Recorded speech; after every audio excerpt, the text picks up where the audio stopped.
todos los procesos del tribunal se realizaban en estricto secreto, y este factor habría contribuido en crear la historia negra de la institución, puesto que el común de la gente se inventaba historias mágicas e inverosímiles. Nosotros estamos acostumbrados a ver los procesos de Inquisición como procesos de injusticia en sí y procesos de mucho abuso, de mucho sufrimiento físico de los enjuiciados. En realidad, la ciencia histórica nos dice de que hemos de comparar al tribunal de la Inquisición con los tribunales de su época, y nos daríamos más de una sorpresa si hacemos tal comparación. Recordemos, por ejemplo, el caso de Túpac Amaru, procesado por una autoridad civil, y su terrible muerte, previo a la ejecución de sus familiares y sus cómplices. Bueno, era muy común en la sociedad colonial el uso del tormento. De hecho, en la mayoría de delitos se aplicaba desde el momento de la detención de los sospechosos. En el caso del Tribunal de la Inquisición, en cambio, solamente aplican tormento en casos muy delimitados. El primero de ellos es en las llamadas apostasías de la fe, lo que ahora entendemos como los tránsfugas, aquellos que se cambian de un partido a otro. Bueno, en la época, como han sostenido los autores, los procesados son cristianos, pero muchos de estos cristianos se han hecho cristianos solamente por venir a América, y en realidad tenían otra religión, eran judíos. Entonces viven su cristianismo, pero mantienen su religión auténtica, clandestinamente, son los criptojudíos o los marranos. Bueno, ese tipo de procesados, o el peor uso del tormento, recae en la comunidad judaizante en el siglo XVI. Mientras que en otros delitos, como el caso de brujería, es raro que el Tribunal de la Inquisición use instrumentos de tortura.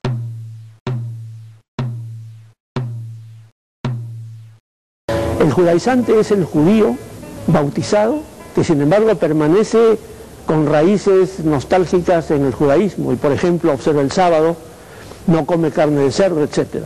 Esos eran perseguidos, incluso por la Inquisición peruana. Las pruebas están en el libro de Fernando Ayllón. Y el morisco es el bautizado, que ha sido musulmán, oficialmente no lo es, pero también termina apegado a sus raíces, religiosas antiguas.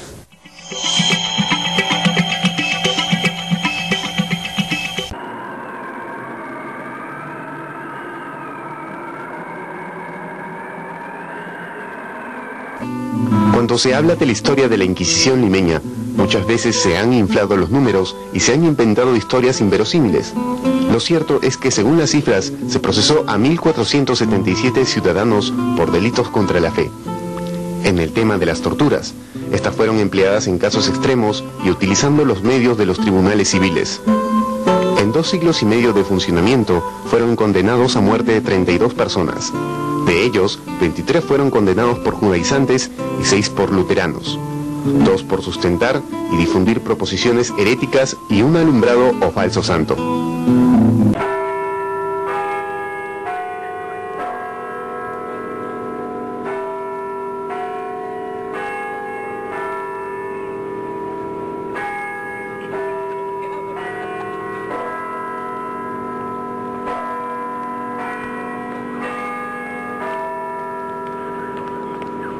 ...88% hombres, 12% mujeres.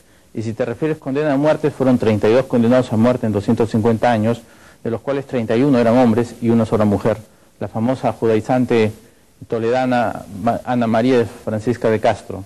Ella, María Francisca de Castro, fue condenada en el auto de fe de 1736, que es el último proceso en el cual el Tribunal de la Inquisición de Lima, que seguiría actuando hasta 1820, usa la pena de muerte. Es decir, prácticamente 80 años o 90 años antes de su abolición ya había dejado de usar la pena máxima de la Inquisición limeña.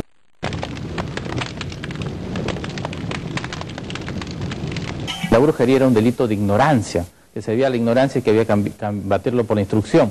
A raíz de eso es que las brujas condenadas por la Inquisición de Lima no aplican pena de muerte, sino de azotes por las calles, y luego son recluidas en el Hospital de Santa María de la Caridad, las mujeres convertidas ya en enfermeras de las mujeres pobres.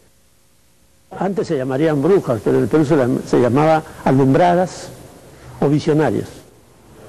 Gente que con el pretexto de haber visto a la Virgen o haber visto una aparición de Jesús, hablaban a veces tonterías y cosas contra, digamos, la buena fama de otras personas. Entonces, estas personas, en cuanto padecían cierto grado de perturbación, entraban en conflicto con la Inquisición.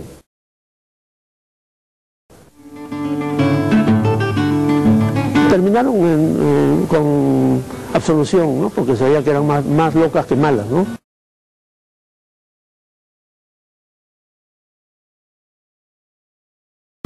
Hay una cosa ciertamente positiva, objetivamente hablando, impidió que el pueblo se tomase la justicia por su propia mano, porque había tal inquina, tal odio por los herejes que prácticamente los agarraban en la vía pública, no los dejaban con vida. Entonces eso ocurrió en Europa. En muchos casos hubo gobernantes que eran como directores de esta campaña popular contra la herejía cátara, ¿no?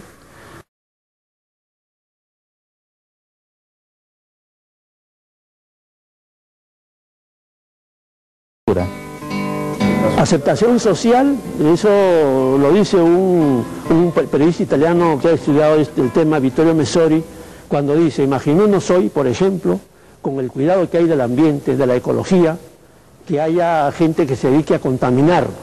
Esas personas terminan en la cárcel, con venenos o lo que fuera.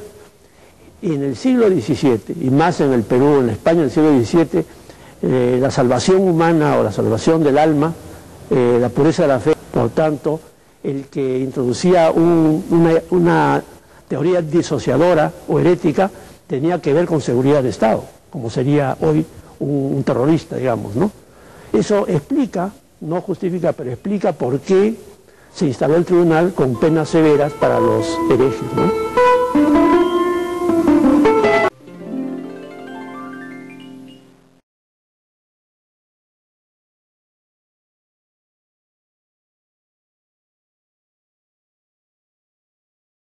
Recordar que si nosotros debemos ver el lado más negativo de la Inquisición, es cómo ésta institucionaliza la intolerancia, pero recordarlo bien y llevarlo al presente, y nosotros mismos ser tolerantes. Tolerantes los padres con los hijos, tolerantes los esposos con las esposas y viceversa, tolerantes en el asunto de género, del cual tú has hablado también, y en un país donde más de la mitad de la población es femenina quizás, y donde el machismo aún perdura. Tolerante en materias de políticas o diferencias políticas, tolerantes en materias de diferencia de raza y también de localidad y de diferencias culturales, posiciones sociales que siguen vigentes en el hombre peruano del siglo XXI. ¿Tú lo ves entonces como una herencia de épocas en las que se marginaba mucho, pero esa marginación no ha desaparecido, sino se ha volcado a otros órdenes? A otros órdenes, a otras inquisiciones con otros nombres, diferentes motivos, ya no tanto el motivo religioso, porque en realidad la religiosidad del hombre del siglo XXI es una religiosidad mucho más tolerante en nuestro país. De hecho, tenemos más libertad religiosa que en países con una gran trayectoria democrática como Inglaterra, donde, por ejemplo, está prohibido que el rey de Inglaterra sea católico, cosa que jamás sucedería en Perú, ¿no? O sea, nuestra Constitución garantiza que el jefe del Estado y además los representantes nacionales pueden tener cualquier religión o no tener ninguna.